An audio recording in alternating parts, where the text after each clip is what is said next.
India versus സിംബാബ്വേയുടെ squad T20 സ്ക്വാഡിൻ്റെ list വന്നായിരുന്നു. അതിൻ്റെ അകത്ത് സഞ്ജു സാംസനെ ഡ്രോപ്പ് ചെയ്തു. എന്നെ അല്ലേ, അവൻ കാരണമാണ് T20 വേൾഡ് കപ്പ് ജയിച്ചത്. ഒരു 3 ഇന്നിങ്സ് കൊള്ളത്തില്ല എന്ന രീതിയിൽ വന്നപ്പോഴത്തേനും ഡ്രോപ്പ് ചെയ്തു.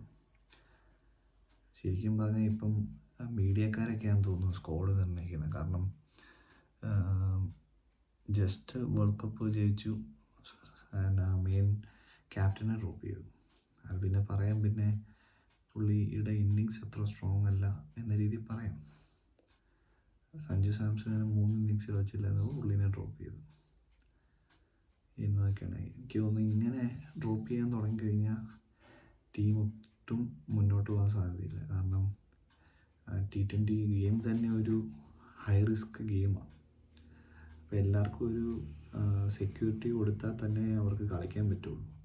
2 കളിക്കാൻ തരാം, നിന്നെ 3-ാമത്തെ കളി നല്ലപോലെ കളിച്ചതിനെ ഡ്രോപ്പ് ചെയ്യും എന്ന രീതിയിൽ ഇങ്ങനെ ഗെയിം തുടങ്ങിക്കഴിഞ്ഞാൽ വൻ പരാജയമായിരിക്കും. പുള്ളിക്ക് റെസ്റ്റ് കൊടുത്തെന്നാണ് പറയുന്നത്, പക്ഷേ ശരിക്കും ഡ്രോപ്പ് ചെയ്തതാണ്. കാരണം ആകെ പുള്ളി ഒരു ഫോർമാറ്റേ കളിക്കുന്നുള്ളൂ. 2 ഫോർമാറ്റും കളിക്കുന്ന ശ്രേയസ് അയ്യർ, ഇഷാൻ കിഷൻ അവർക്കൊന്നും റെസ്റ്റ് വേണ്ട. അപ്പോൾ പുള്ളിക്ക് മാത്രം എന്നാ റെസ്റ്റാണ്. ഡ്രോപ്പ് ചെയ്യുമ്പം ഓരോ കാരണങ്ങൾ പറയുന്നതാണ്, റെസ്റ്റ് ചെയ്തു എന്ന്. ശരിക്കും ഡ്രോപ്പ് ചെയ്തതാണ്. ഇനിയിപ്പോൾ എങ്ങനെ സാംസൺ ഇനി തിരിച്ചു വരുമെന്ന് തന്നെ അറിയത്തില്ല. നമുക്ക് നോക്കാം.